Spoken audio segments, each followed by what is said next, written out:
music. Don't know what that sounds like in your ear holes. I'm still not sure what's happening with the... Why does my lipstick look so weird? My lips look...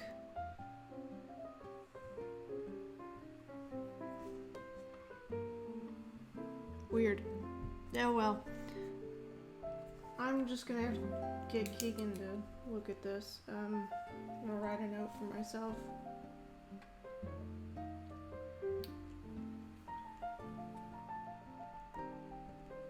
Okay. It's really rather irritating that this keeps happening. And happening too quickly. And...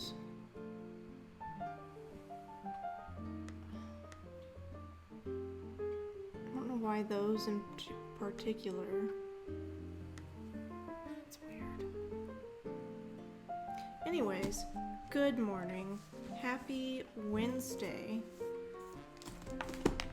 I hope all of you are doing well. Let me see what we've got going on in the music here. I hope all of you are doing well and your week has been going okay. Hopefully better than okay, but you know, we do what we can, right? We are chugging along with Truly Devious by Maureen Johnson, and this is the first in the series, which there are currently 3 books. There may or may not be a 4th one coming out. I'm not sure. I've seen a 4th title on Goodreads, but there are no details, so I don't know if anything will come of that or if it's just a rumor. I don't know. I haven't looked quite into it, but all that to say, big fan of the series. We'll probably just jump right into it. Let's see. Gotta make sure I write down my timestamps here. So I think we're on chapter 18. Yes. We're on chapter 18. And if I remember correctly, last time,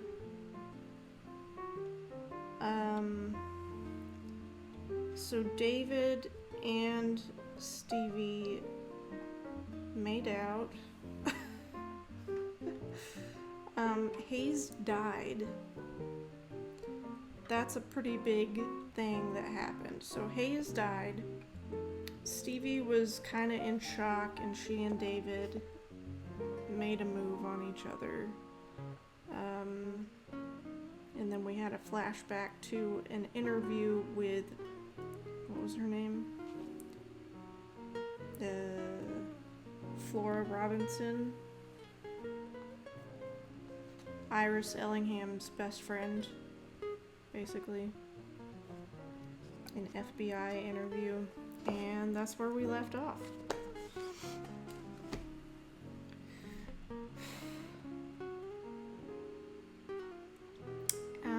Let's see. Announcements. For those of you on YouTube, just a reminder that this was broadcasted as a live Twitch stream, so I will be interacting with the chat if people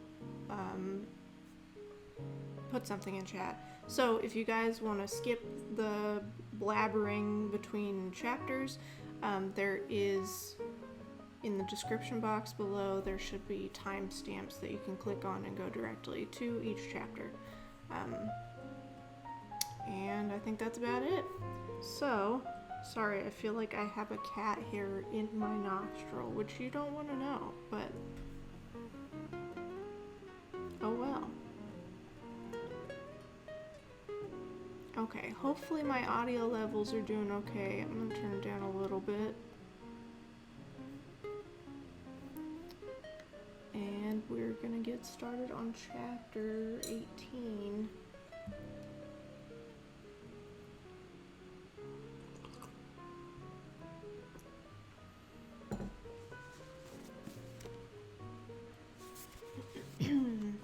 Okay.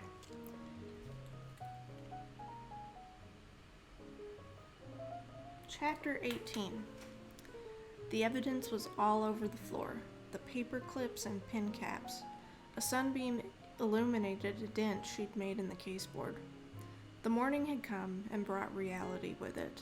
And questions, lots of questions, dancing around in her head in circles. The questions in no particular order. What would the media make of this? Another death at the infamous Ellingham Academy. Wait, never mind the media. What would her parents make of this? Fancy school manages to kill student. And the fact that she had been there? Would the school close? Maybe close for a few days. It couldn't close for the year because of this, could it? Why was she thinking like this? Someone was dead. Hayes was dead. Because that is what brains do, they think. Her brain attic was full of new and strange things she had not been able to classify and sort yet. Stevie couldn't feel guilty for her thoughts, and she couldn't engage with all of her thoughts. That was something they taught you in anxiety therapy. The thoughts may come, but you don't have to chase them all. It was sort of the opposite of good detective work, in which you had to follow every lead. She stuffed her face into her pillow for a while as her head throbbed gently. Her mouth still had a strange taste in it, the taste of... Outside, she could hear strange voices and the occasional squawk of a radio. She managed to pull her face up and out of the safe, soft confines of the pillow and rub the gunk from her eyes. Hayes. That had really happened. He had actually died. Hayes had died and they had found his body. And in response, she had come back and made out with David. It was all too real, too immediate, her feelings all coming together into one knot of terror and shakes and queasiness and embarrassment. Focus. Her brain floated around the facts for a bit. Hayes was on the ground, already dead. How could that have happened? She mentally looked around the little space at the end of the tunnel. She peered at the empty shelves on the wall. She scuffed at the stone floor with her shoe. She looked up the ladder at the hatch that led to the observatory. About 12 feet up. If you fell from that distance onto the stone, you would be in bad shape. You could die. Stevie saw it in her mind's eye. She had gone up there. She had closed that hatch behind her. Had Hayes gone up to look around? Maybe he stepped the wrong way in the dark and fell through the hole. Why did he go back? Probably to film something. But Hayes would have brought someone for that, probably. It really looked like he wanted to go alone. She saw the way he did his backward walk trying to slip back. But he hadn't gone back to the garden. He'd gone all the way around, to the maintenance road, to the woods, to the tunnel. He'd gone back and died. Riddle, riddle on the wall. She'd almost forgotten that, the terror that had woken her the other night. She had to have dreamed that. She was thinking about murder and death and tunnels and truly Devious, and her brain projected it all onto the wall. Right? Stevie rested flat on her back and practiced a few minutes of breathing exercises, making the exhales longer than the inhales, taking the air all the way down to her abdomen. She could still smell some musky body wash or shampoo on her skin. David. There was that as well. On any other day, this would have been the only story. Today, it barely made the cut. Okay, she said to herself. Now, okay. Now, get up. Now. She got up. Shortly after, a showered Stevie, dressed in thin, loose sweatpants and a black hoodie, emerged into the common room. Janelle and Nate were at the table, both still in pajamas. Pix was on her phone in the kitchen. David sat on the sofa in rumpled jeans and a wrinkled maroon Henley shirt. His hair was wet, flattening some curls to his forehead. He looked at her when she came in, a direct, lingering look, but one without humor. He seemed to simply be taking her in, noting her presence. There was little to say, some mumbled good mornings, some nods. What do you say when your housemate dies, even if you don't know him that well? Even if what you did know you didn't like much? You say very little. Ellie appeared wearing paint-stained, waffle-textured long underwear bottoms and a large ripped-up t-shirt for a French band and long tube socks. tube sock tops on her arms. Her eyes were bright red and swollen. She dropped down on the sofa next to David, curled into a ball, and put her head on his lap. He absently set a hand on her mess of matted hair. Stevie felt a swell of queasiness. Would they talk about what had happened? And if they did, what would they say? Maybe they would never talk about it. Maybe things that happened on nights like last night didn't count. Something in her plunged at that thought, and she stared into her coffee. It tasted dank and bitter, but it was hot, and drinking it made her feel something other than weird. So she drank it. "Stevie," Pick said, coming in. "That was Larry. They need to talk to you again, up at the Great House. He's coming for you." Janelle looked at her fearfully. Nate went pale. "That's normal," Stevie said. "The police do that. They need to ask the same question several times to clarify the information." "Everyone else has to stay here," Pick said. "All day?" Ellie said, looking up from David's lap. Her voice had that thick tone that happens after someone has been crying a lot. "For now," Pick said. "There are counselors coming if you need to talk." David rolled his eyes to the ceiling. There were 2 police cars from the Vermont State Police under the portico of the Great House as Stevie and Larry approached it a short while later. "Just say what you know," Larry said. "Just tell the truth." "I know," Stevie said. "How are you holding up?" "I think I'm fine. Maybe it hasn't hit yet. Is that bad?" "It's not bad or good, it just is. That's something you'll find out if you decide to go into this line of work. You have to take things as they are, not how you hear they're supposed to be." That was one of the most sensible things an adult had ever said to Stevie.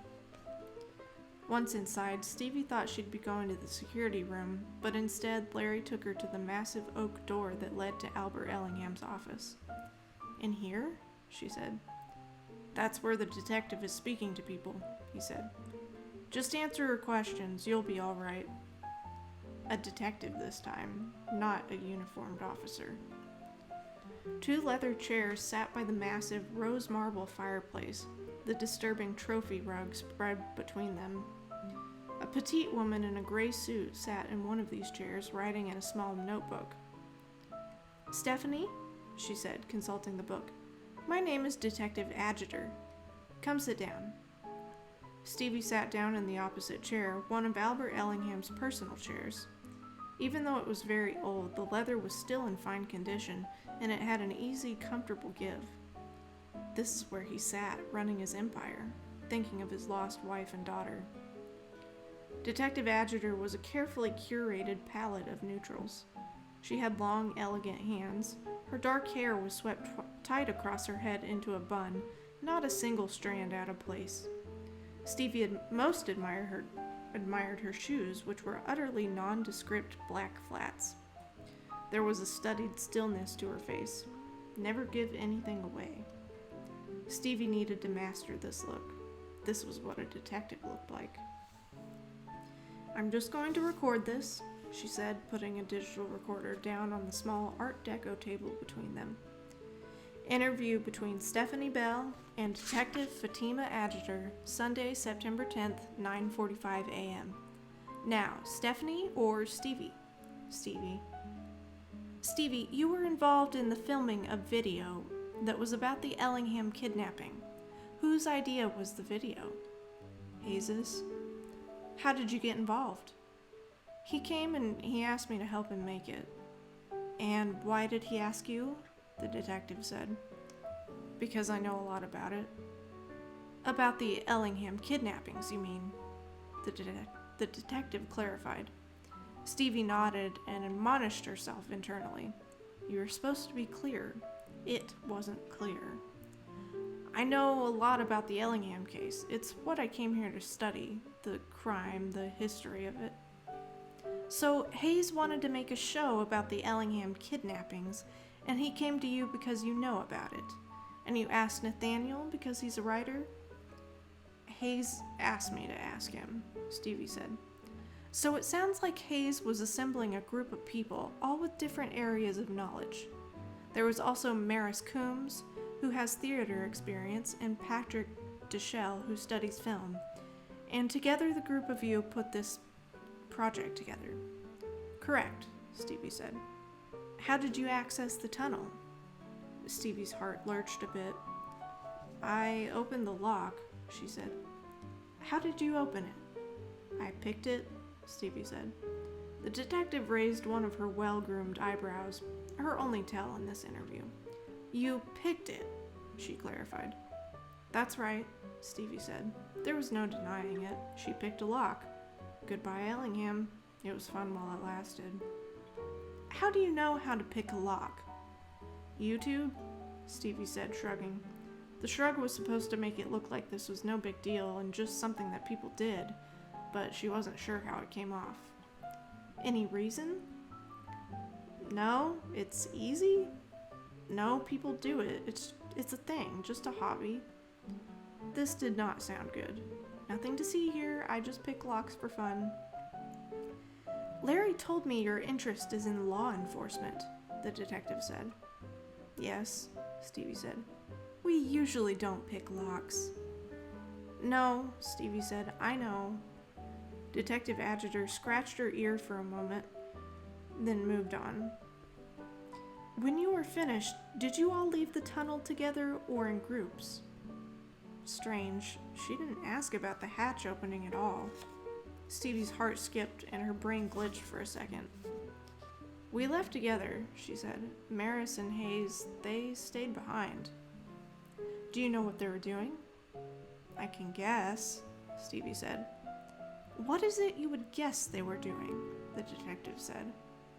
Making out? Stevie said. Something like that? The detective half smiled and consulted her notebook. During the filming, there was theatrical fog. Do you know how this was created? We had fog machines. Did you use anything else? The detective asked. This was a weird question. No, Stevie said. Just the 3 machines. Correct, Stevie said.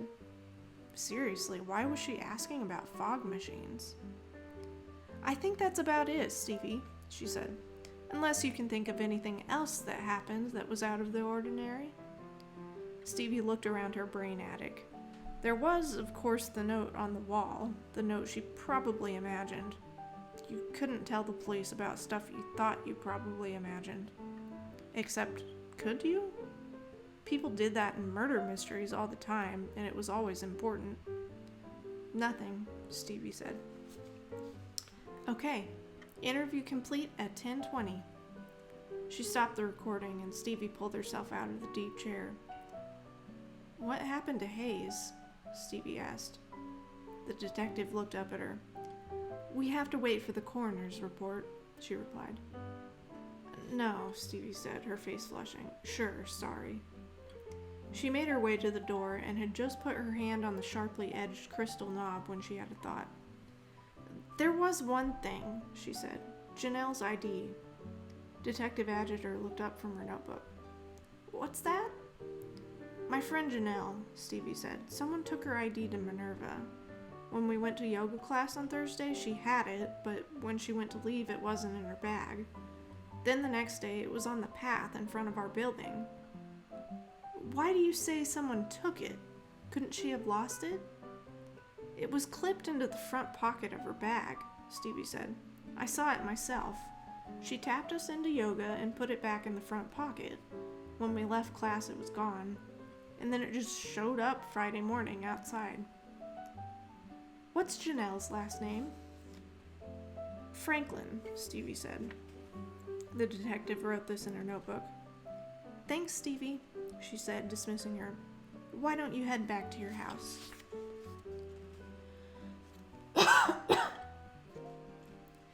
There were 2 people from security in the main hall talking to police. Neither seemed to pay any attention to Stevie when she came out of the Ellingham office. Up on the landing, she saw Charles deep in conversation with Dr. Quinn and a few other faculty members. Stevie walked outside unaccompanied. Outside, a cloud cover had come by fast. The campus was disturbingly quiet, as everyone was largely in their houses. There were many things to worry about at the moment, many things to feel and fear. But the thing that was currently at the forefront of Stevie's mind was fog. Why ask about the fog, of all things? Who the hell cared about the fog? There had to be a reason. She asked twice. Stevie combed through anything she knew about the fog machines. They were rentals. They spat out fake fog. They stank, kind of. There was a little echo in the back of her mind. Fog. It had come up in another context. Fog. Dry ice. She had just been around dry ice.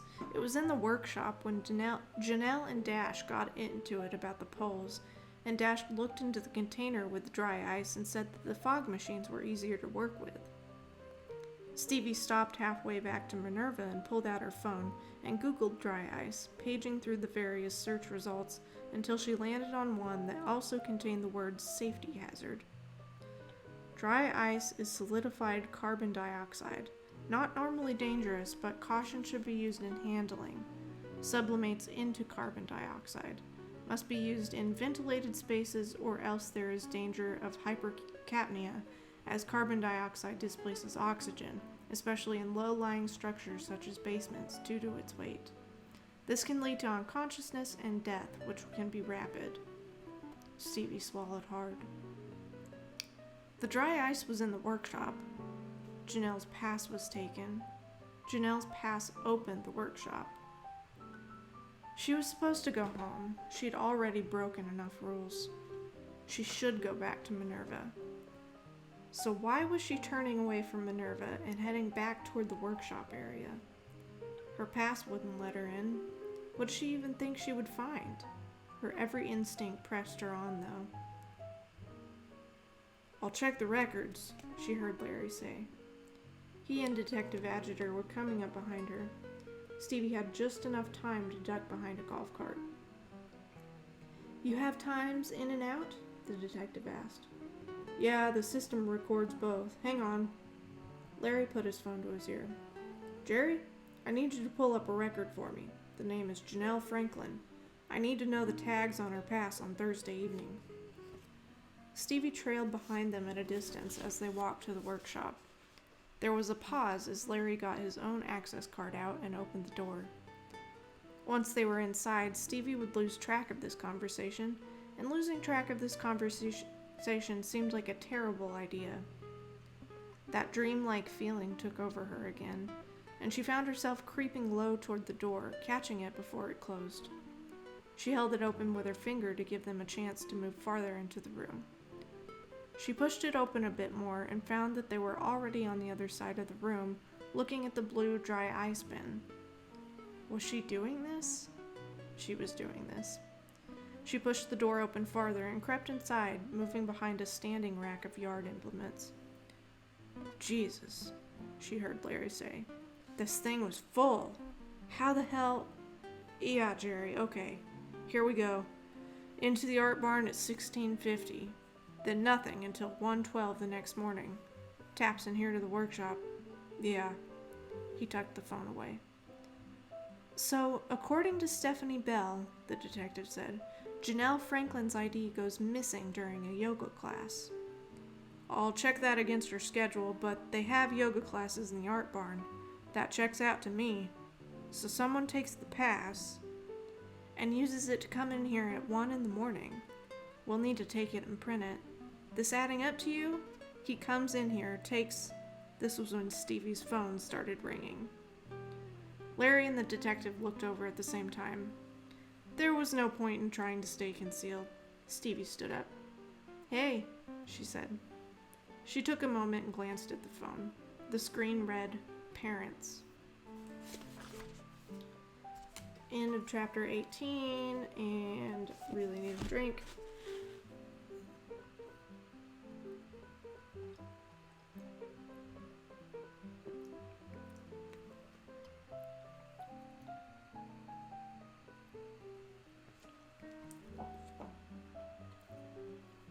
Thank you for silently supporting. I appreciate all the support, whether it's silent or vocal.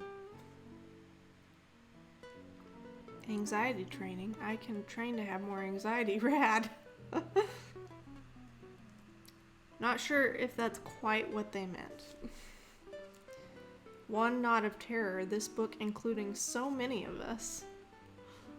Anxiety and terror, that's right.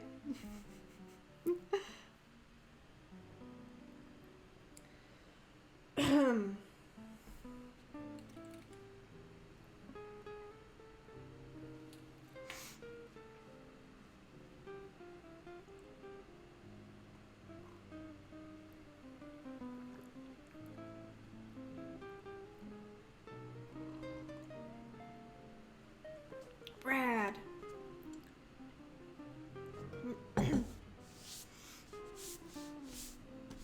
Also, feel free to lurk. Totally fine. I understand.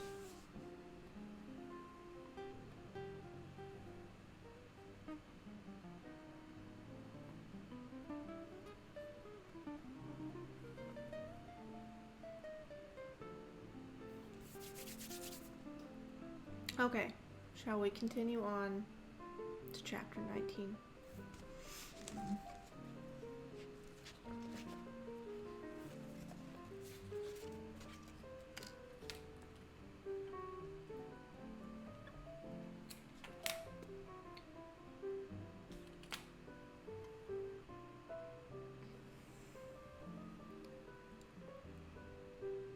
Sorry.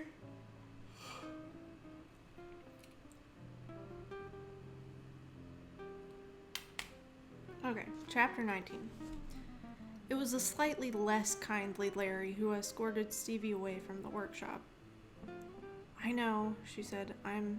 Listen, Stevie, he said. You're a smart kid, and I like you. Let me just be clear. You need to do exactly what I say. I know, No, you say you know. I know, Stevie said, but Janelle.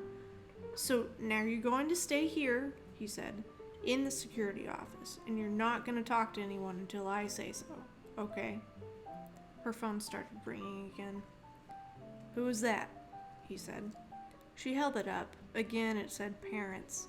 He indicated that she should answer and stared at her as she did so. Stevie! Both her parents were on the line, and it was impossible to tell who said her name first.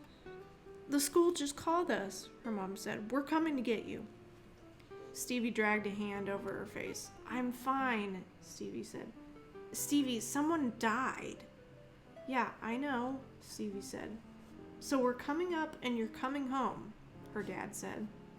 Look, Stevie said, staring at the ground in panic. It's horrible, but it could have happened anywhere. No one died at your old school. That's not true, Stevie said. There was a car accident and... Look, her mom said. Your dad and I are taking the day off, and we're coming to get you. It's only been a few days. We can get you re-registered. This shouldn't have been the moment Stevie started crying. She didn't want this to be the thing that did it. Hayes should have done it. But, as Larry explained earlier, things didn't happen the way he wanted. She brushed a tear away with the back of her hand and tried to keep the tremble out of her voice. Look, she said, Can we just talk about it when you're here? There was a grudging agreement on this. Stevie managed to get off the phone. Larry's expression had softened a bit from jagged rock to slightly less sharp and pointy rock. There was a noise overhead, like the noise from the night before. Larry and Stevie looked up at the same time and saw a red and white helicopter.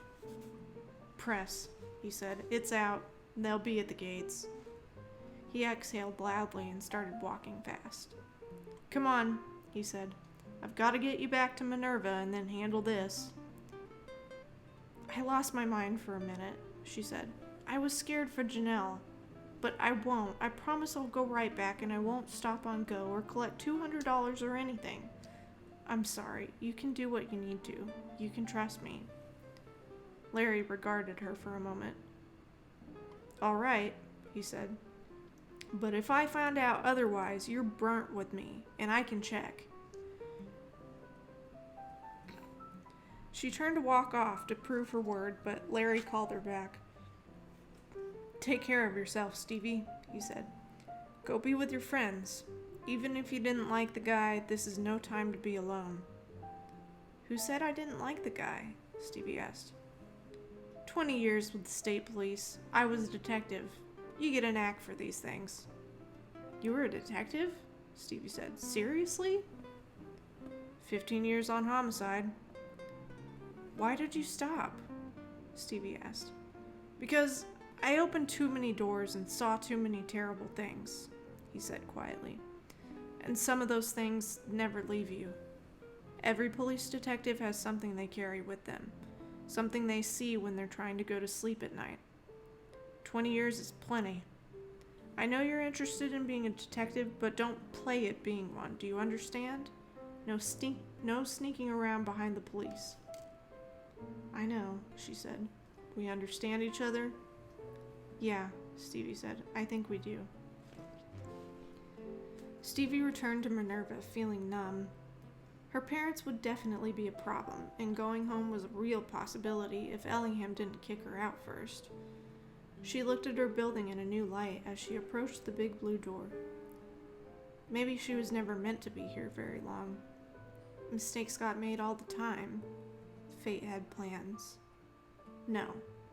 Stevie was not one of those people who thought fate decided for her. Fate was making choices. Fate was at least trying. The school hadn't kicked her out yet, and her parents hadn't taken her home yet. And something was going on. If Hayes had taken the pass, if Hayes had taken the dry ice, what the hell was he doing with it down in the tunnel? She entered the common room, still thinking about this. No one seemed to have moved from where she'd left them. Someone had built a fire in the fireplace, so the room was hot. The fire gave it a completely new character. The woodiness, the intimacy of it. It sounded like glass as it crackled. You okay? Janelle asked. Nate turned as well. Yeah, Stevie said, pulling off her hoodie. She looked around for where to sit. Ellie and David were still on the sofa, but there was space between them now. Ellie had a black notebook in her lap and was drawing. David had his computer, but again, he looked right at her. Stevie caught his eye and looked away quickly. She sat at the table. Did they tell you what happened? Nate said. Stevie just shook her head. So, are we gonna be allowed out? Nate asked. I guess so, Stevie said. Soon. My parents called me. I guess the school let them know? So, your parents will know soon. Everyone is gonna know. Yeah, David said. His voice caused Stevie to start. She saw Janelle take this in and look from Stevie to David curiously. The word is out, so we're gonna be knee-deep in counselors soon. He would not stop looking at her. And not just looking, it was a penetrating, unwavering look. I better call my parents first, Janelle said, grabbing her phone. Can we do that? Do you think we can? Stevie shrugged. I'll wait, Janelle said, setting her phone down. I'll ask Pix when she's out of the shower. Après le déluge, Ellie said out of nowhere. Les parents. Sorry, I don't speak French. No one knew what to say to that. So we wait, Nate said. We wait, David said.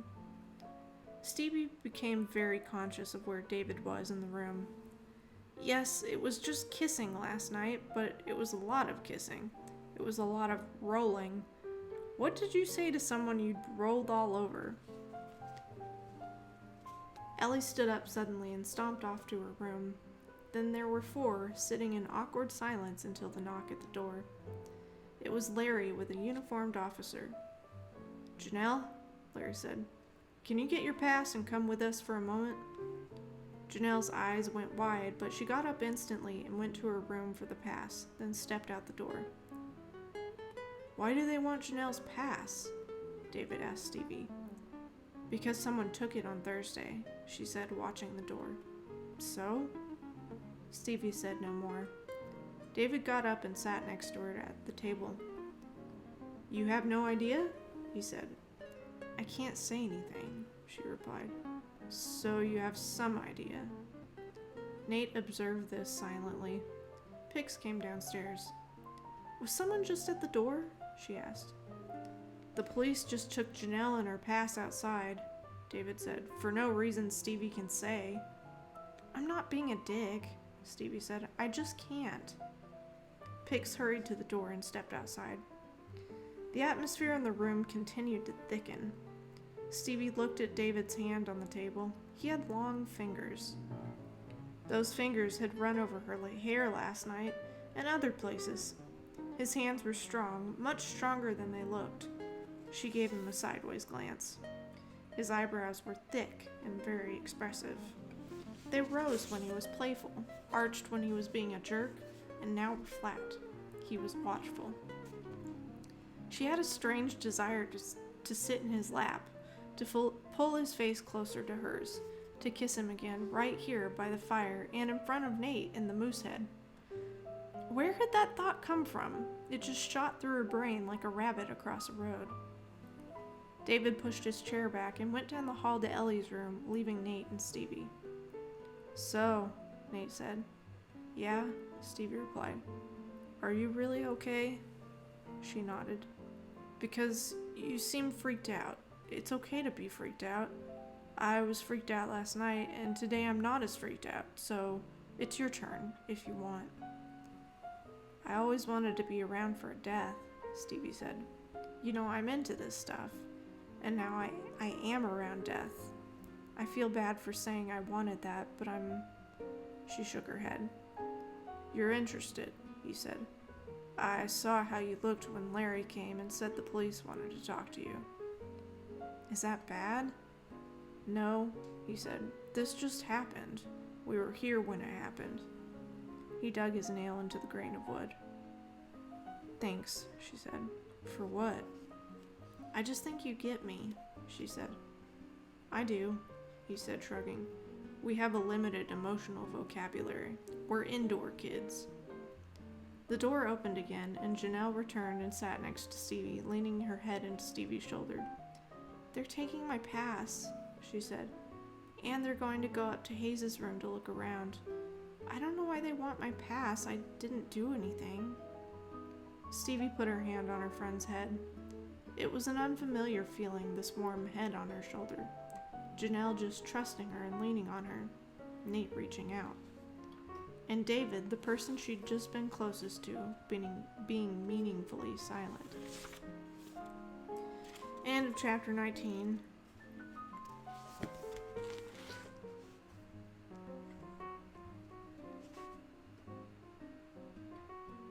Welcome for clapping for chapter 18.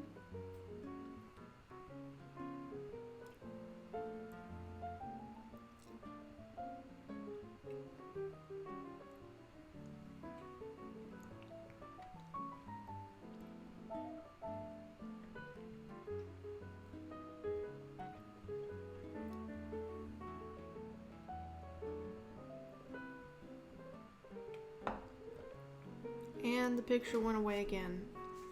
I don't know what to freaking do.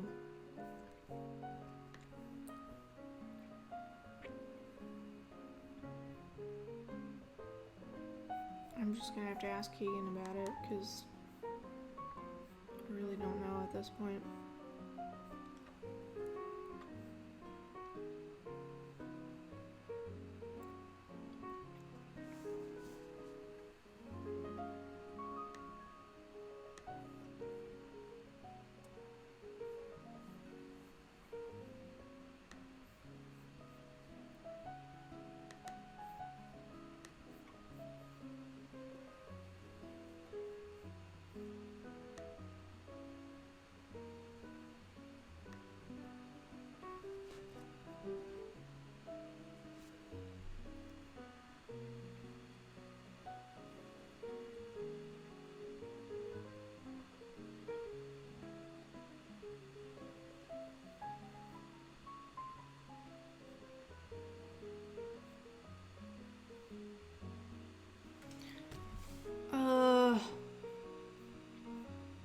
Now this is frustrating.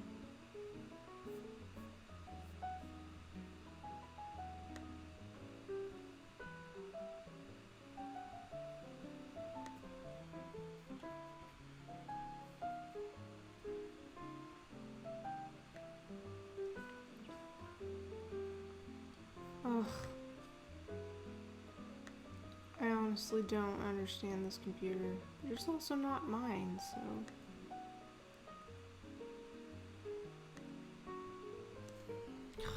Stop.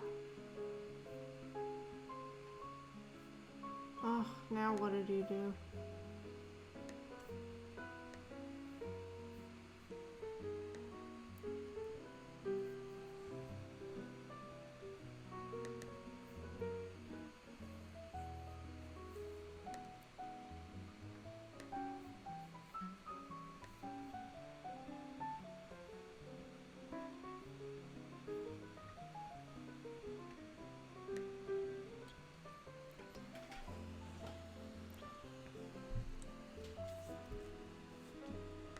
Why won't it come up? Desktop.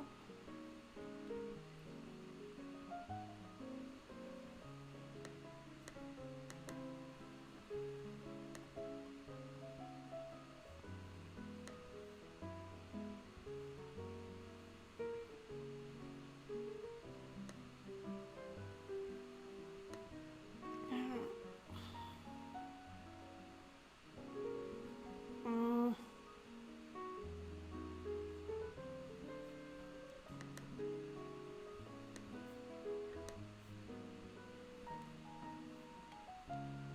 So frustrating.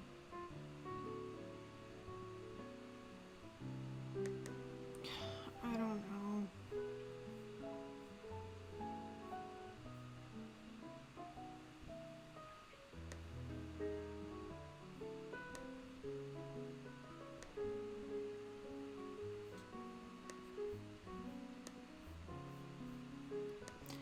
Anyways,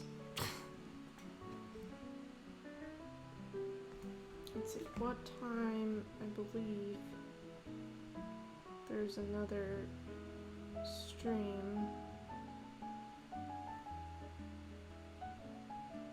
happening somewhat soon. Yeah, V and Holland are doing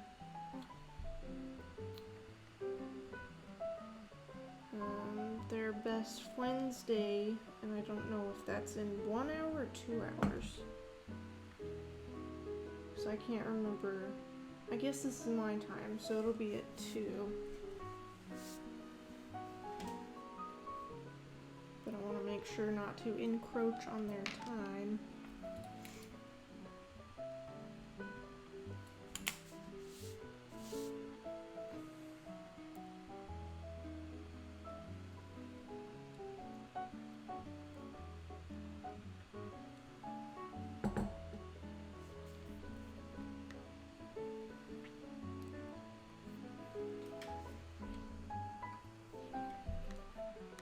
So, I guess we'll go ahead and continue on with chapter 20.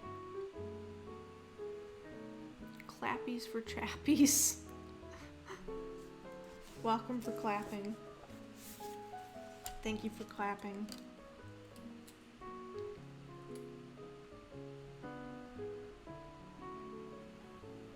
Okay, chapter 20. House arrest ended at 3. It seemed only natural that the vigil would take place in the yurt. There was no announcement, nothing formal. People just started going, taking up positions on the dusty floor cushions and the busted old sofas and futons.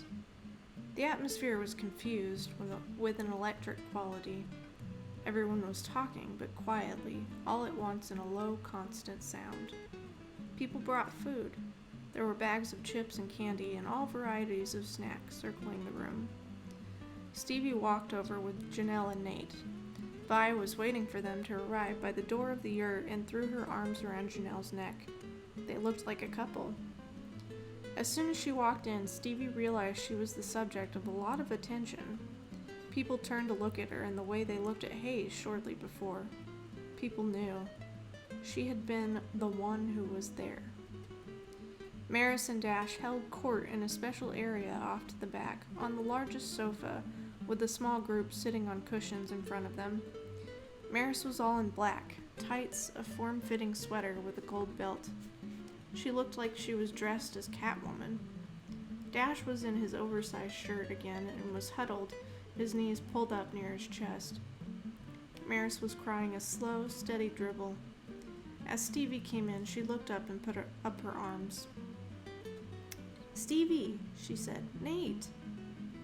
Stevie walked over to them. When she was near enough, Maris clasped her hand. Stevie looked at her captive hand. She couldn't tell if this was a real gesture, or a dramatic one, or a real dramatic gesture. She felt very tired and very awake at the same time, and a strange guilt followed her like a smell. "Did you talk to the police again today?" Dash said. "We both did." "Yeah," Stevie said. "Did they tell you anything?" "They kept asking about the fog machines," Stevie said. "Yeah," Maris said. "Us too. And where we were, and what time we came home the night we were in the tunnel." "What time did you leave him?" Stevie shrugged as if she asked out of an unspoken necessity. "I mean, he must have come home on time." "Right before 11, Maris said. "He went home. I went home." Dash seemed genuinely thunderstruck. "I'm sorry," Stevie said. "Did you guys do stuff together last year? Did you work on the end of it all?" "No," Dash said. "That was totally something he did on his own. He just produced that out of thin air over the summer. He was gonna be a star, you know. I really think that. I think he was gonna go to Hollywood and be in movies and be a big deal. He was just that kind of actor." "That's what I said when I first saw him," Maris said. "Star. Star, star, star." Stevie opted not to point out that Hayes already kind of was a star when Maris met him. "He was honest," Maris said. "He was the most honest person I ever met. That's why his performances were so good." "Honest?" Stevie said. "Well, not honest," Maris said. "Pure. Well, unencumbered. I knew as soon as I met him that I had to be with him." She paused for a moment and stared at her nails. Then she looked up suddenly. Stevie turned to see what she was staring at. Gretchen had come into the yurt. "She," Maris said, "is a bitch." "She was Hayes' ex, right?" Stevie said. "She hurt him. Look at her."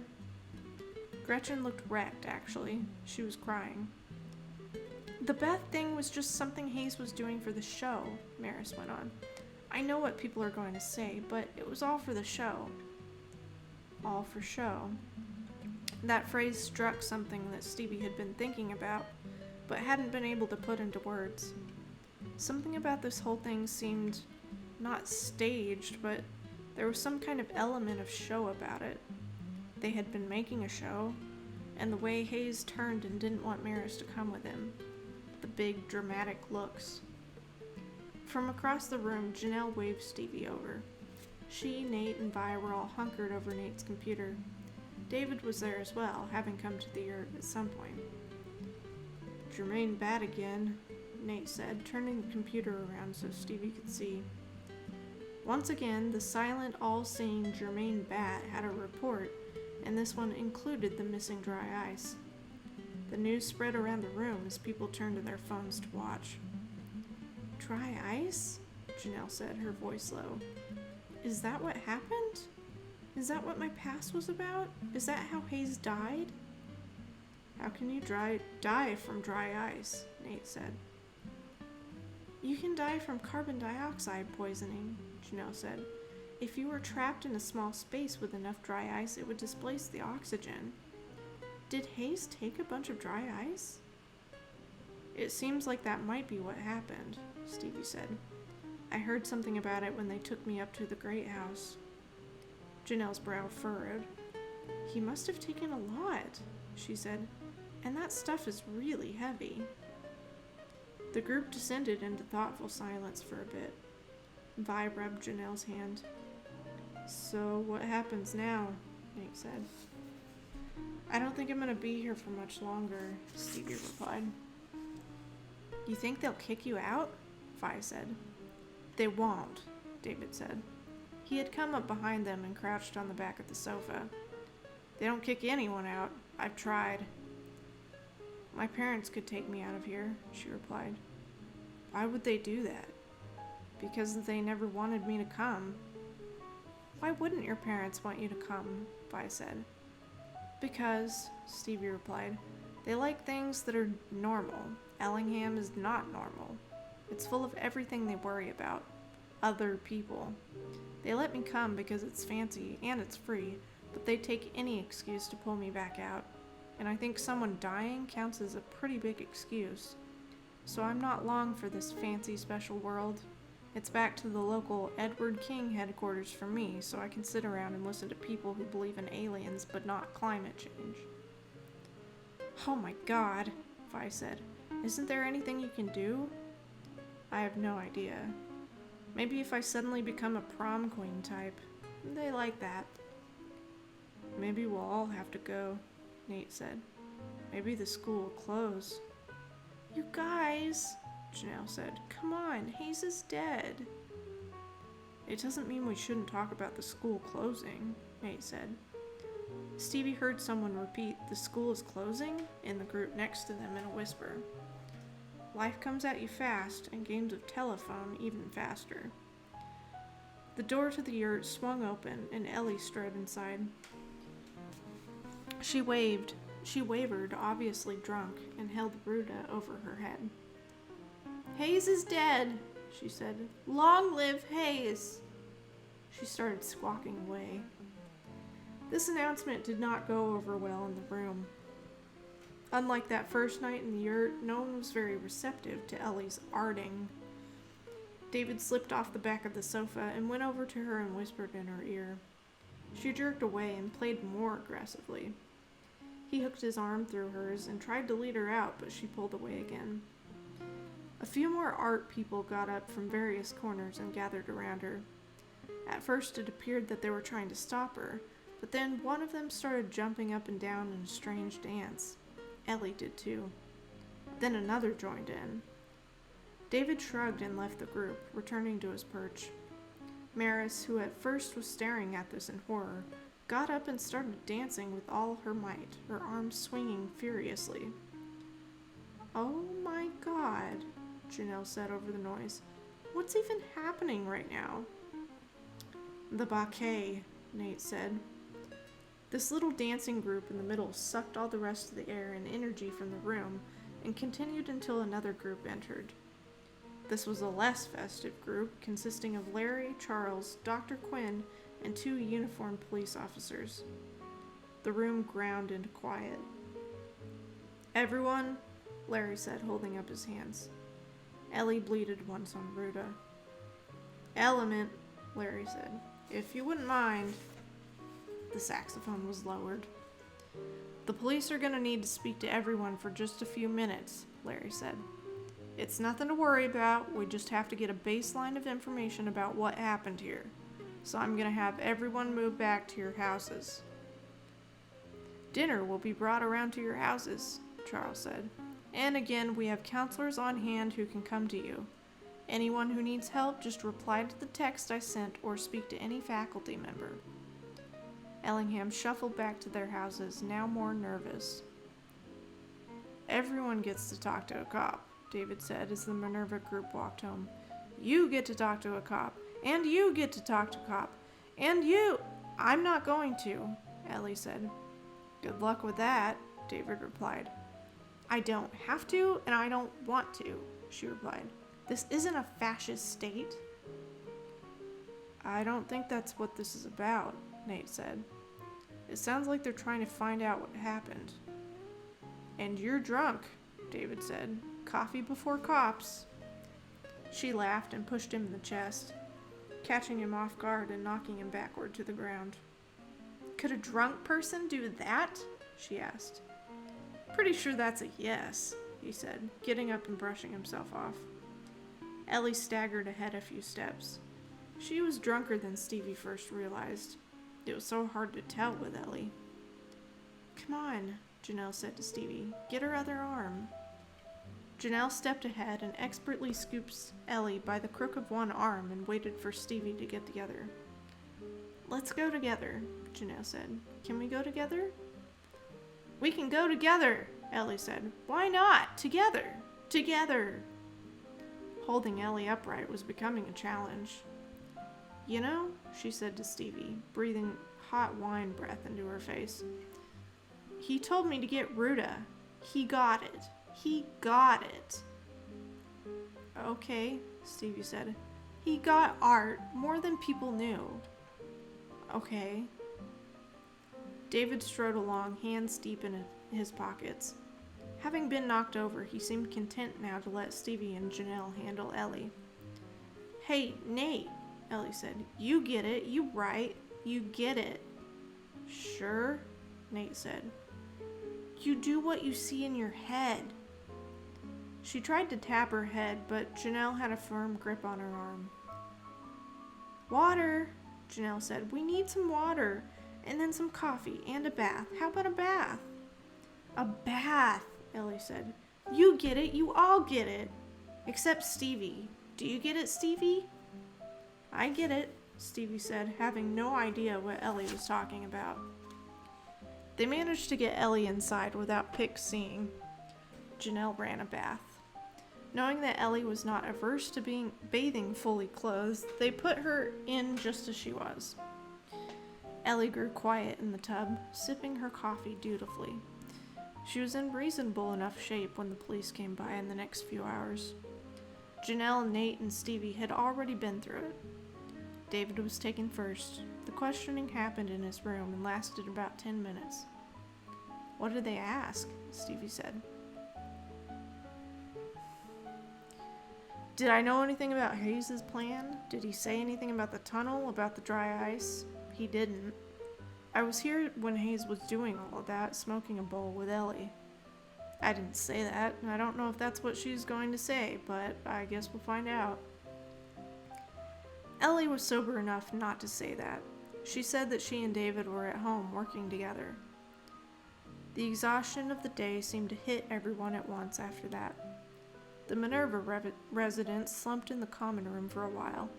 Then one by one, people peeled off to bed. Ellie went first, then Janelle, then Nate. David was in the hammock chair, rocking slowly back and forth. So, he said, you really think your parents will make you leave? I think someone will, she said. If not them, the school. David extended his legs, pulling the stretchy hammock material taut. They won't throw you out, he said. They don't do that here. Believe me, I've tested the system. Did anyone die when you tested the system? Nothing you did caused Hayes to die, right? I don't think so, but you haven't done anything you regret, right? She looked up at him sharply. Was he talking about what they did? What kind of dark conversational game was this? Not one she wanted to play. I'm going to bed, she said, getting up. Good night, Westley. They'll most likely kill me in the morning. You might not want to make death jokes, he said as she went down the hall.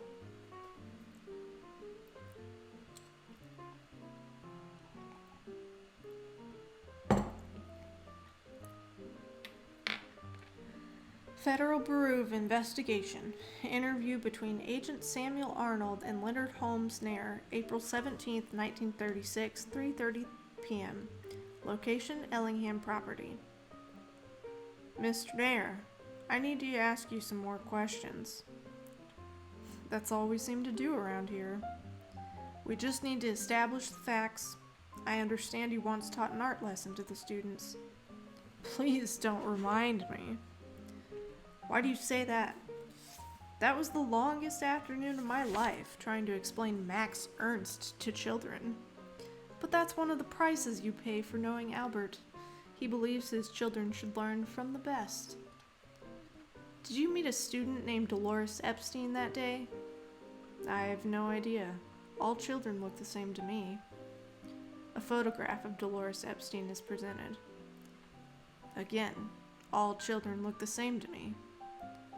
Dolores was a very gifted student. She was considered by many of the teachers to be the brightest student here.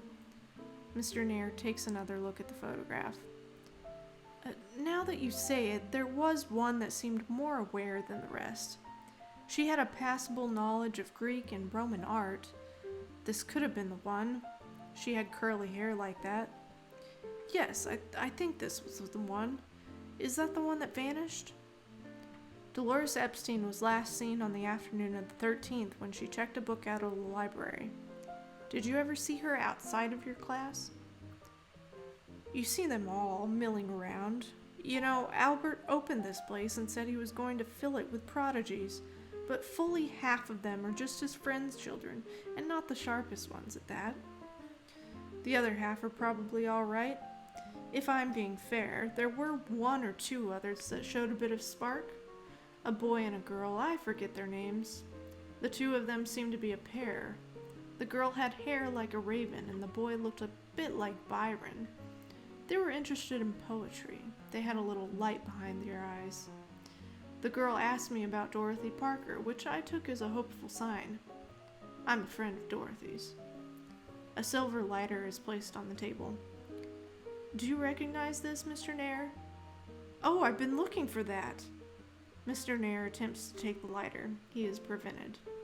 It's evidence, Mr. Nair. It has to stay with us. It's Cartier, Agent Arnold. Where did you find it? I've been looking for that for ages. We found it in the observatory, along with Dolores's library book and a pencil. I suppose I left it in there. We found Dolores's fingerprints on this lighter. Why would Dolores have your lighter? She must have found it. You didn't give it to her? Why would I give a child my Cartier lighter? I don't know, Mr. Nair. I lose things. I assume the girl found it and kept it because it's a lovely thing. She must have good taste. Do I get it back?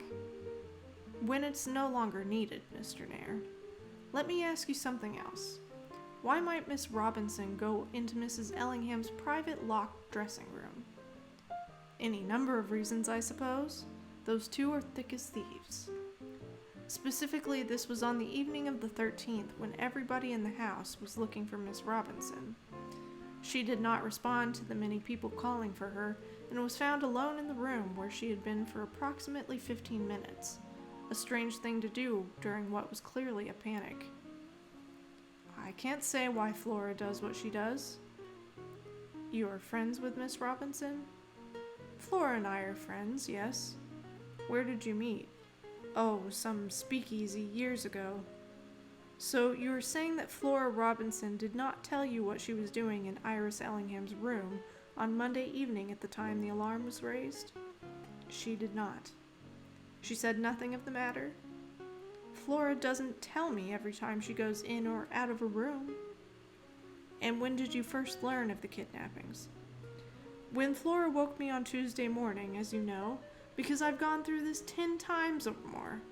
If you're suggesting that Flora had anything to do with this, you couldn't be more wrong. Unlike me, Flora has a heart. She loves Iris like a sister and Alice like a daughter. Be careful with that lighter, would you? I really do want it back. Interview terminated 3:56 p.m. End of chapter 20.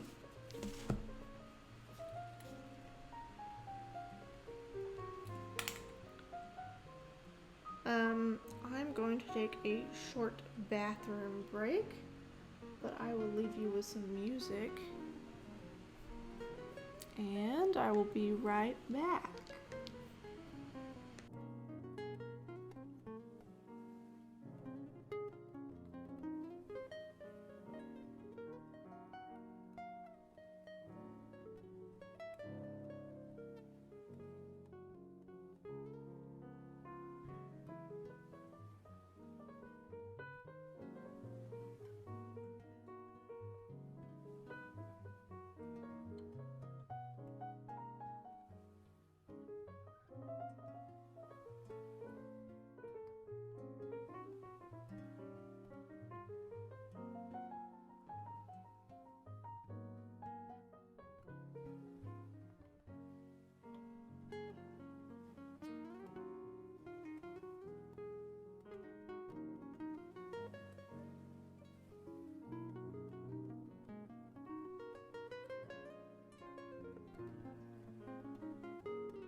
Hello, I have returned.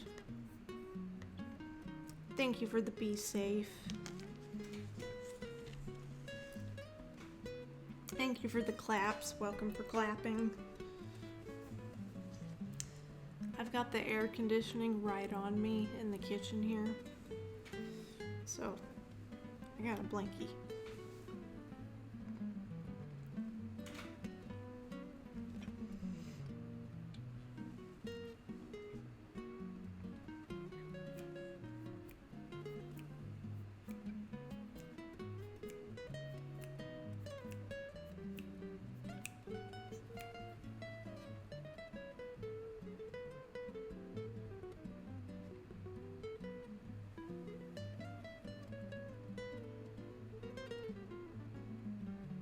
Okay. Thank you. How are you doing today, Tara?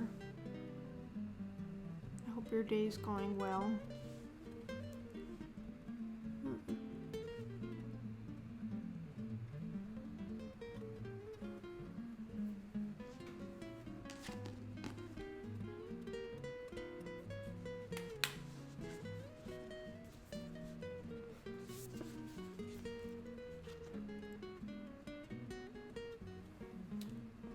Have time for 1 or 2 more chapters, depending on how long this one is. This one's pretty short. Look at them snaps.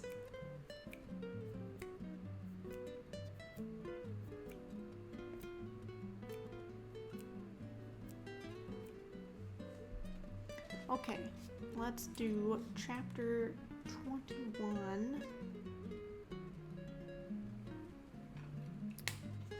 So, Charles said, let's talk. It was the next morning, and Stevie sat in front of Call Me Charles up in his office. The rain beat against the windows as classical music played very quietly from small white speakers. Stevie had been waiting for this call, and when it finally came, she felt like her body and soul were ready. She'd read about Marie Antoinette waiting in a prison palace in Paris while they built guillotines outside. Let's talk about what happened, Charles said. First of all, tell me how you're doing. You mean, how I feel? Stevie said. However you want to answer the question. Stevie was not someone who liked talking about feelings, but in this one instance, feelings were probably better than facts. I mean, Stevie said, I'm okay. It's weird, but Hayes wasn't someone I knew well, so it's horrible, but we weren't close. Charles gave a concerned nod. Can you talk to me about what happened? Whose idea was it to use the tunnel? It was Hayes's, Stevie said. I thought the tunnel was filled in. No, Charles said. We dug it out in the spring. It's going to be demolished and filled in when we run the new water and sewer line for the art barn expansion. We thought we were keeping that fact under wraps, but... I was the one who picked the lock, Stevie said. It just felt important to say it to him. The police already knew. Best not to have the telltale heart beating under her until she lost her marbles. I know, he said. Several long seconds passed. Charles didn't look so young and carefree today. No superhero t-shirts under his suit. Tunneling has been a feature of the school for a long time. We try to discourage it. And Hayes didn't... It wasn't the tunnel that hurt Hayes. What happened to Hayes was an extremely unfortunate accident. Extremely unfortunate. Should you have gone into that tunnel? No. But you didn't take Hayes in there that night. Stevie looked at the pattern of the drops beating on the glass. Am I going to be expelled? She asked. No, Charles said. But there is something I'm going to have you do. Come with me. Stevie followed him, almost in a trance, as he took her back to the attic entrance. She wasn't being kicked out, and she was being taken to the attic? We've decided after what happened with Hayes to double up on all security, he said, entering a new, longer security code into the panel. They made their way up the narrow stairs. When we spoke before, he said, turning on the lights, I said I wanted you to find a project that put a human face on the crime that happened here, the loss. You found a project. No one could have predicted the terrible lesson on loss you learned. Now that you know about the tunnel being opened, there's something I can show you. He took her down several aisles and turned down one full of archival storage boxes and 3 shelves of identical long green leather books with dates on them. This row contains a lot of the records and personal effects from Albert Ellingham's office and the household management, he said. At the end of the row, near the window, he knelt down to the floor and pulled a beaten metal box about 3 feet in length and a foot or so high off the bottom shelf. The box was clearly very old. It had been painted red, and parts of the paint remained, but much was worn or rusted away. When the crew first went in the tunnel, they found this packed into the dirt used to seal up the tunnel. It was locked when the crew found it. Charles carefully lifted the old latch. Everyone was excited. A buried box in the tunnel. It could have been anything, so we opened it, and... He lifted the lid, revealing 2 side-by-side piles of yellowed newspapers. The headline of the top one read, Ellingham Family Kidnapped. Stevie knelt next to Charles to have a better look. The newspapers were all different cities, different dates, but all featured the Ellingham affair in the headline. Someone buried a box of newspapers in the tunnel? She said. We don't know who put them there, Charles replied, but I think it was probably Albert Ellingham. Maybe he was trying to bury the past, bury his pain. It must have been hard for a man who owned a newspaper to hide from the news, she said. A good point, Charles said, nodding. But I think you understand, that tunnel was a sacred space. It's seen so much death. People are going to sensationalize this. Stevie took this as a bit of an admonishment. So here's what you're going to do, he said. These rows. He took her back out into another row, labeled 38. 38 through 45 are full of household items. Things were gathered up in boxes, but not well sorted. I want you to sort and catalog these 7 rows of materials. Is this my punishment? She said. We don't do punishments, Charles replied. We do projects. This is your project. Sort, organize, catalog. Stevie looked down the row. It looked like it contained bins of doorknobs, stacks of old magazines, bags of junk. You can start now, he said, if you feel up to it. Sure, she said. Then I'll leave you to it. Just let security know when you're done. You may need to do this over a few days, so I'll arrange it that someone can take you up here. He left her alone with all of the treasures. As punishments went, this was about as good as it got. She wandered the aisles, taking in the view passively. She allowed the patterns to sink into her mind. Clothes here, furniture there. Globes, books, dishes. It was her and the Ellingham items, and they became familiar with this repetition. She spent some time standing in front of a massive cabinet with horizontally glass-fronted shelves before working up the courage to open it and pull out a delicate soup bowl. White with a pattern of pink flowers and tender green vines edged in gold. At the bottom of the dish, the letters A-I-E were also painted in gold. There was a stack of books near the china. She returned to the first row he had taken her to and looked at the long green ledgers. Some contained orders of groceries and household supplies.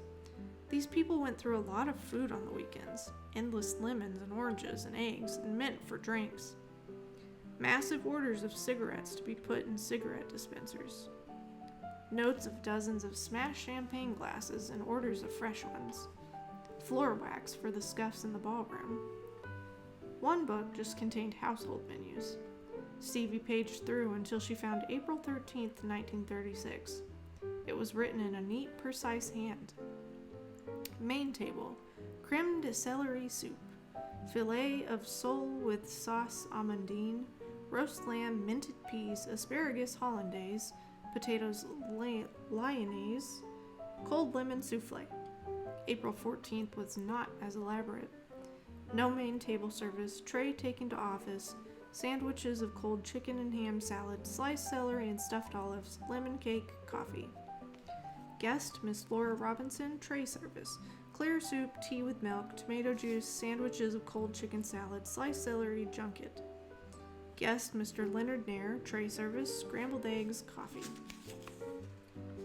Insignificant though this may have seemed, it gave a sense of the day and the change in the household. Everything had been going along as normal on the 13th. On the 14th, it was a different place. The tray of cold sandwiches thrown together because they had to eat to keep going. The weird addition of just some sliced celery that had probably been around from the day before, and some olives, eat anything whatever that is there, some cake that was probably already made, the coffee to keep them going. Flora Robinson and Leo Holmes Nair seemed to have eaten in their rooms, simple foods you ate when you were sick or hungover, scrambled eggs, broth, and more coffee and tea, just stay awake. The whole house crackling with nervous energy, waiting for the phone to ring. And still, the butler recorded it, this desperate meal, because that was how things were done. The kitchen staff had probably been questioned as well, so they didn't have as much time to prepare food. She worked her way along the row, pulling out boxes of old office supplies, 3 telephones, rolled maps, wax tubes, telephone directories. One large velvet-lined box held a number of items that seemed unique. A crystal ink pot, a fine pen, push pins, paper clips, a stack of business cards, an invitation to a dinner party on October 31st, 1938. That was a meaningful date. These were the things that must have been on his desk when he died. She shuffled through them, the notepad with some circles and numbers drawn on it, with drips of ink on the page. A bit of ripped newspaper with information about the stock exchange. A Western Union telegraph slip with the words, 10:30:38. Where do you look for someone who's never really there? Always on a staircase, but never on a stair. His last riddle, with no solution given. On the 30th of October, 1938, Albert Ellingham told his secretary that he was going for a sail. He seemed strangely bright that day. He took George Marsh, his loyal friend, with him. They sailed out of Burlington Yacht Club. Later that evening, residents of South Hero heard a boom and saw a flash on the water. Ellingham's boat had exploded. The wreckage revealed a bomb had been placed on board. The anarchist who had long dogged him, who had been blamed for the murder of his wife and the disappearance of his child, seemed to have gotten him in the end. Last things were so strange. Most people had no control over or concept of what their last acts would be. She wondered for a moment if Hayes had realized what was happening to him, that he was going to die while filming a video at school. For a moment, she remembered the letter on the wall, her vision. It had seemed so real, but there was no way it could be. It made no sense. It had simply been a vivid dream caused by a racing mind. Stevie did not believe in physics, in precognition. She didn't think she had seen Hayes' death coming. The word murder had appeared in her dream, but that was because murders happened here. There was nothing spooky about it. She dreamed of a murder. There was a murder. Albert Ellingham wrote a riddle, as he did many times, and then he died. She stared at the little telegram slip for a long time, examining the words, the ink, the old but well-preserved paper. This must have been Ellingham's last riddle, something he was working on the day he died. A little bit of nonsense, returned to his old way of being. And then fate interrupted. Had anyone noticed this before, this little bit of detritus from his desk? Or did no one care about his little games in the wake of his death, when the great empire had to be managed? Who cares about a little riddle when one of the richest men in the world dies? Stevie carefully put the slip of paper back in the box like she was setting a flower on his grave. Her eyes teared up a bit, and her throat grew rough. She wiped her eyes with the back of her hand and went over to one of the windows and looked out over the expanse of the campus and the view beyond. Death had come to Ellingham again. Death loved this place. But if Stevie was going to cope with being here, cope with the job she wanted to do, she had to look death in the eye. She could not be afraid or cry whenever she saw a sad memento. She had to be tough. That's what the dead deserved. But, Stevie wondered, what was the solution to the riddle? What was always on a staircase but never on a stair?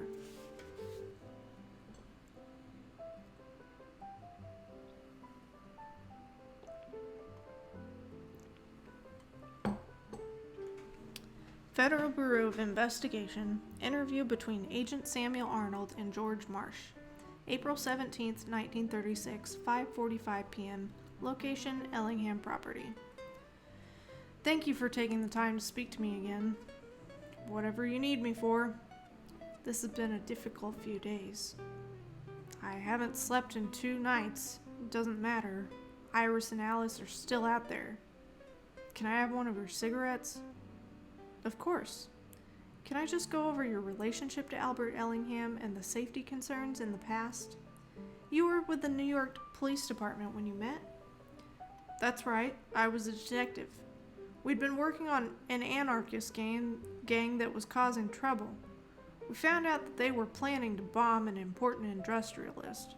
We found out it was Albert Ellingham, and luckily I got there in time. You personally saved his life moments before the car exploded. I did my job. After that, Mr. Ellingham was kind enough to recommend me for the FBI. I worked out of the New York office. You ever work out of New York? No, only Washington. Director Hoover sent me up here to work this case. Mr. Ellingham asked me to come up to Vermont when he built this place. I do field work for the Bureau and I consult for him. But you don't live here in the house? No, I live in Burlington. I come here whenever Mr. Ellingham needs me. I usually come up when important guests are here. I was here for the party that weekend, mostly because Maxine Melville, the film star, was here. He wants to sign her for his studio, so he had her come up for a visit. The weekend party was mostly to entertain her. I watch the place, watch for press, make sure the staff don't get too nosy. They're pretty good, but people get strange around famous people. What's your thought on the missing student? Wrong place, wrong time, most likely. I've looked through her school files. Good kid, real smart. One of the brightest here. But she liked to find places to hide and read. I heard you found a book of hers in the observatory. That's right, we did. Damn, poor kid. What was your assessment of the letter that came in on April 8th? The one that we've been calling the truly devious letter. Mackenzie handles all the correspondence. He shows me the ones he thinks are trouble. But he didn't show you this letter until after the kidnapping? It was a busy weekend. I think there wasn't time. By the time I saw that letter, the thing was underway. Mackenzie's always on top of things. It's just too bad he didn't tell me. Not that it would have changed anything. What do you mean? I mean that it's hard to get Albert Ellingham to change his plans. Like this place, for example. You see exactly what I see. The advantage and disadvantage of this place is its location. On one hand, it's hard to get to, so it's not going to be the target of spontaneous crime.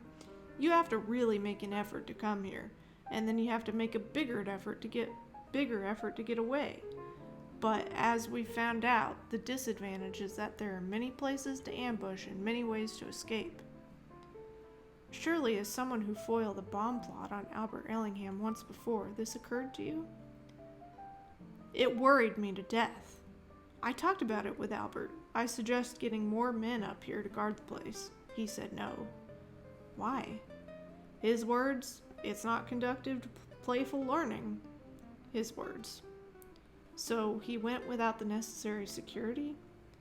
Listen, there's something you need to understand about Albert Ellingham. He's a great man. No one I admire more, aside from J. Edgar Hoover himself. But he thinks he's invincible. He thinks he can do anything. Because in his experience, he can. He made all of his own money. Everything he has, his newspapers and movie studio and the rest, he built from nothing. The guy was a newsie as a kid, lived on the street, didn't have 2 pennies to rub together. Man's a genius. But he thinks nothing can touch him. I don't think he keeps me around because he thinks I actually help. I think he sees me like a lucky rabbit's foot. I saved him from that bomb, but he saw it as luck and he took me along. I'm grateful, but he believes his will is enough. Something like this was always bound to happen. I knew it. You can see it. It was always bound to happen. Interview terminated, 6:10 p.m. End of chapter 21.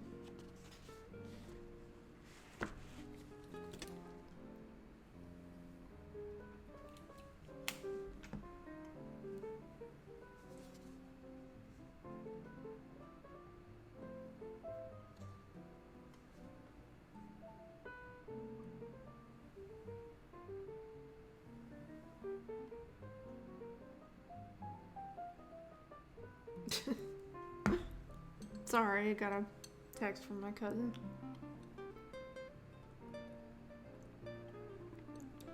Welcome for clapping.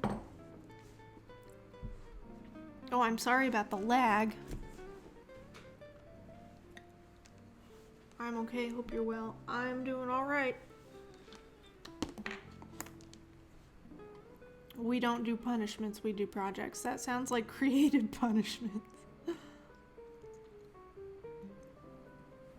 I think I'm gonna do one more chapter.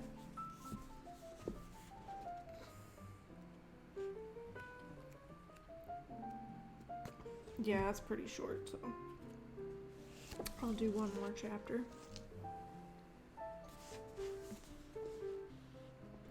We've made it past 300 pages, so we're, making good progress. I didn't know how long this was gonna take me to read on stream, but I don't really have like a timeline in mind. It takes as long as it takes.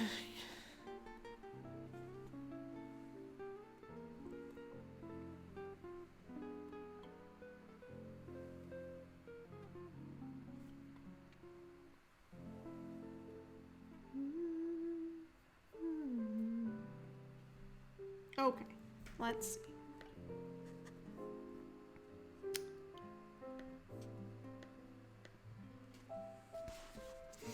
Okay, we're gonna do chapter 22.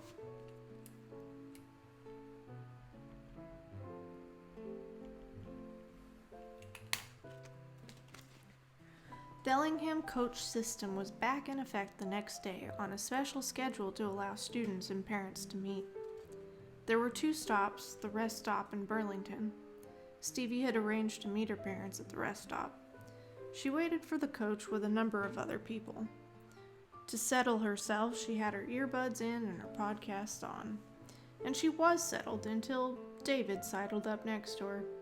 He was not dressed in his normal David gear of wrecked jeans and some old t-shirt. He had on a crisp blue fitted dress shirt, one that tapered elegantly down to a pair of well-cut black pants. He even wore black dress shoes. Everything about his appearance was crisp and tailored and showed off his slender, muscular frame. All of this was capped off by a slim-fitting black coat. Stevie had limited experience with guys in dress clothes. Suited detectives on TV didn't count. David was showing his plumage, and it stirred feelings in Stevie that were physically agitating. "I hope you get the job," Stevie said, looking away from him. I think they really need you up in corporate accounting." "Is that a deduction?" he said. "Get it? Accounting joke and detective joke." "Where are you meeting your parents?"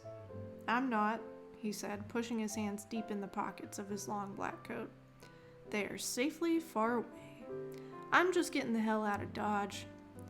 "So why the..." "I like to look nice when I go to see His Majesty, the Burger King." "And where will you be going?" "To eat, and hopefully coming back to school if my parents don't think this place is full of deranged liberals that let people get murdered, which is sort of what they are currently thinking." The coach pulled up and Stevie and David got in. Stevie sat by the window and David plopped down next to her. "So," he said, "you want to talk?" "About what?" "About the other night?" Most of the other people in the coach, not that there were many, were talking or listening to something already, but this was still public. Stevie felt herself break into a cold sweat.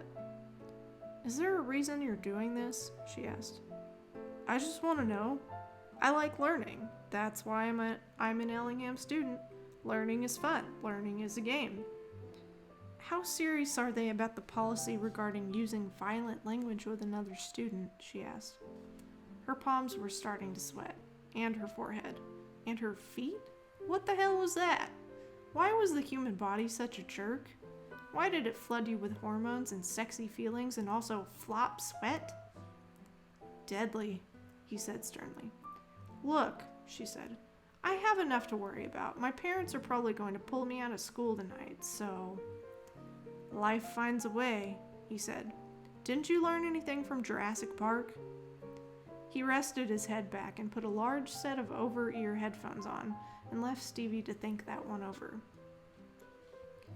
The coach made its way back on the path past the farmyards and the maple candy stores and the glass blowers and the Ben and Jerry signs back to I-89 and all the way to the rest stop where Stevie's parents waited now, next to their maroon minivan bundled tight. David stood to let her go by, and then he continued right off the coach.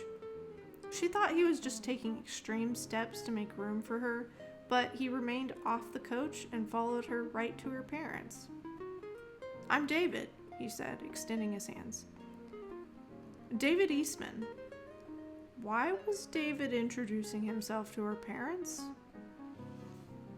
Nice to meet you, David, her mother said. Are you meeting your family here?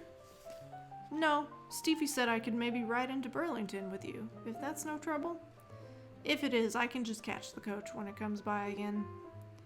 Stevie saw the light come on in her parents' eyes. They looked from David to Stevie and back to David again, and they liked what they saw. Stevie felt the ground moving away from her feet. Of course not, her mom said. You'll come with us. We're gonna get something to eat, her father said, if you'd like to come. Stevie couldn't move. Her body had gone rigid. David, don't. David, it's not a joke, David. Sure, he said with a smile, if it's not a bother. Oh, it's no bother, her dad said. She saw David take in the Edward King sticker on the back of the minivan. He gave her a sideways look, then went to the back door of her family's car and opened it. After you, he said. I will kill you, she said in a low voice. I am telling you they are serious about that policy. She walked around to the other side. All four of them were off together in the Bell family minivan down I-89 as the dark fell over the land. The ride into Burlington was quick. They rode through the university section, got stuck on the waterfront road along Lake Champlain, and turned back onto one of the many small and charming streets. The entire order of the world was now thrown. There should be no David here with her parents in this place. Though the volume was turned low, Stevie could hear the familiar mumble of her parents' favorite talk radio show, the one that always talked about how those people were trouble, the one that proselytized about Edward King. They switched it off, which was something. There were many fine restaurants in Burlington, and fine restaurants tend to be expensive. Stevie had looked up a place off Church Street, the main shopping and social area, that looked like it had good sandwiches and salads and didn't cost too much. There were free places to park as well. The restaurant was the kind of place where you ordered at the counter and paid and took a number back to any table you liked. Stevie's mom and David ordered first. Stevie's dad took longer to examine the menu, and Stevie considered impaling herself on the potato chip display rack. Vegetarian roast beef sandwich, her father said. I wonder how that works. They use a substitute? Stevie said in a low voice. Then it's not roast beef, is it? Stevie's eyes fluttered closed for a moment. Don't make that face, he said. I'm just making a joke. Can't I make a joke? Don't make that face, Stevie. Don't be smart, Stevie. You think you know so much, Stevie, but wait until you get into the world. You'll see things don't work that way. We came to see you. Can't we make this a good visit? We can always take you right back home. Don't react. Don't give in. Just get through this. Go back. the moment settled. I like him, her father said. Very polite, opened the door for you. He's a treasure, Stevie said. At the end of the line, down where you picked up your order, David appeared to be entertaining her mother to no end, and oh no, he was getting out his wallet. He was insisting, clearly insisting that he pay. There was the credit card, another joke. She was laughing away, charmed half to death. Stevie distinctly felt part of her soul die. She hoped it wasn't an important part. They took a table by the window. The cold air penetrated the glass, and Stevie invited the chill. It suited her mood. She examined her overstuffed chicken sandwich, found it was too heavily stuffed to ever pick up and eat, and so tipped it to the side and ate the component pieces with a plastic fork while her parents quizzed David. David, for his part, was all dark hair and eyes and waggling eyebrows on the other side of the table. He managed to get his massive sandwich in his mouth and conduct a conversation at the same time. His speaking voice was clearer, she noticed, like he was putting on a show. He was messing with her head. So, what do your parents do? Stevie's father asked. My mom is a pilot, he said between bites. Stevie looked up.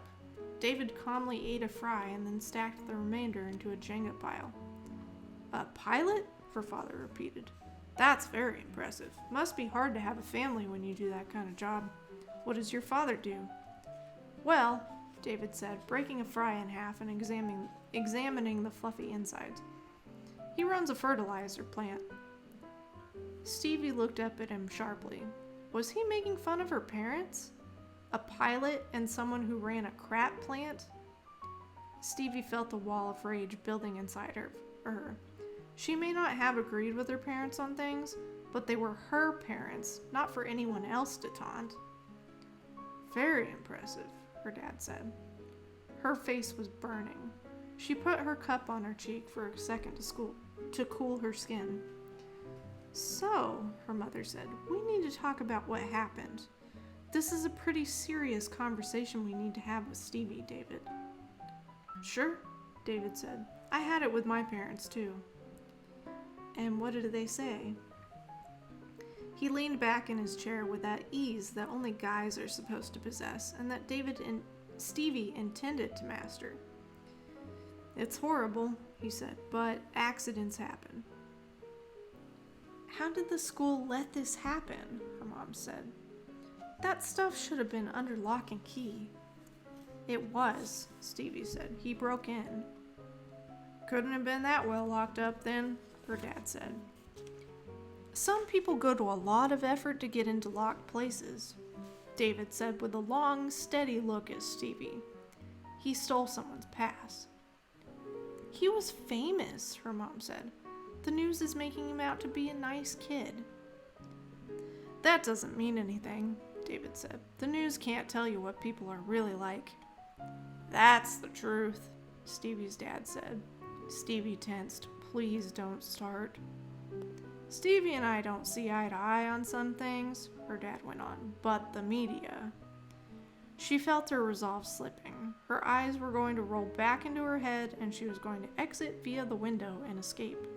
She could live in the mountains and eat rocks. Tell us what we want to hear, generally, David said. Stevie felt her heart stop for a moment. Also, now her father was going to go for him, which would be something to see. Interesting, Stevie's father said, nodding. You've got a smart one here, Stevie. It was like she'd been punched in the gut.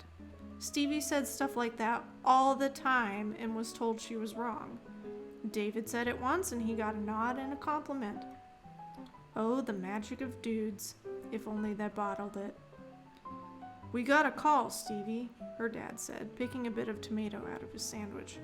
Edward King called us. Well, his office, his people.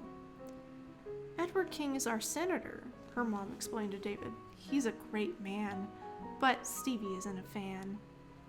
Stevie clasped her hands together into a knot and pressed them into her solar plexus. We've been asked to become the volunteer coordinators for the entire state, her dad said. I know you won't like this, Stevie. turn to stone, Stevie. Become a mountain.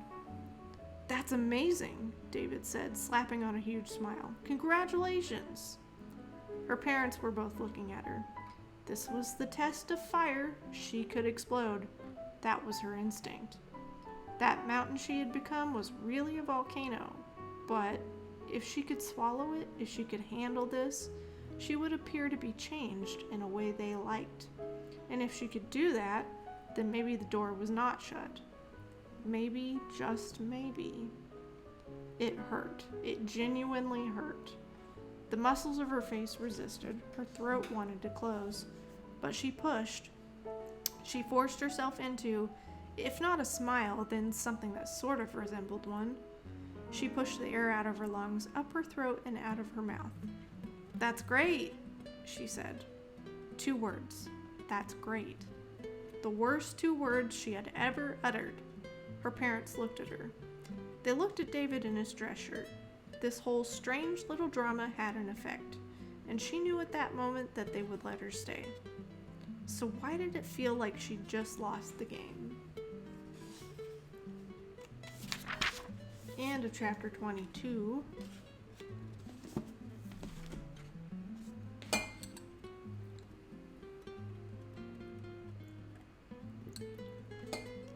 Ooh, the Burger King, how royal. Dang hormones giving people sexy feelings. You know, it's a young adult novel. What I learned from Jurassic Park is don't trust Wayne Knight. Wait, who's Wayne Knight? Faux beef sandwich. Yay! Claps for chapter 22. Yeah, because I don't eat meat, I don't usually eat veggie sandwiches because he was Dennis. Who was Dennis?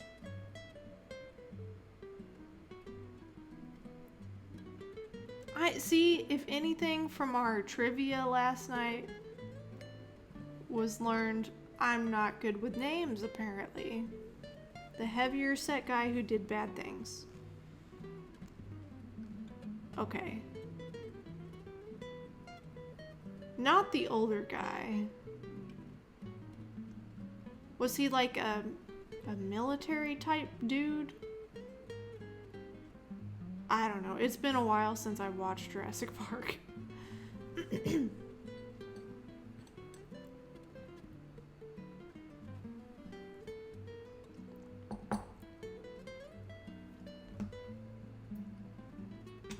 No, he was a computer programmer. Okay. Well, I'll take your word for it. Yeah. Well, I've been streaming for 2 hours.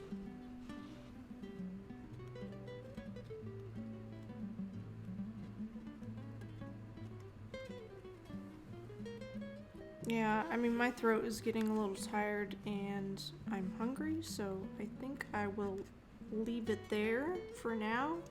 I do plan on streaming tomorrow at 11 a.m. Central Time as well.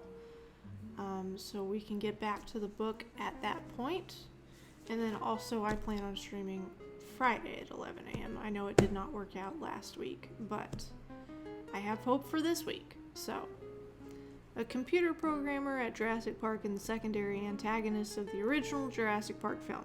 Due to his financial problems and low salary, he accepted a bribe from Biosyn to smuggle dinosaurs embryos off the island. Okay, I sort of remember that. I can't picture him, but I know that plot line, so I know what you're talking about.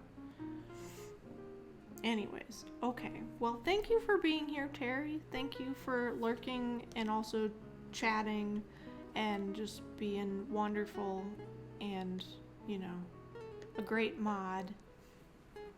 I appreciate you, and I hope you have a wonderful day.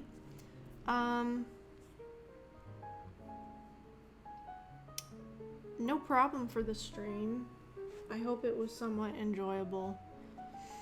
And I will be putting it on YouTube hopefully tomorrow. We'll see. Anyways, I will see y'all later. Much love. Stay safe and healthy. And see you soon.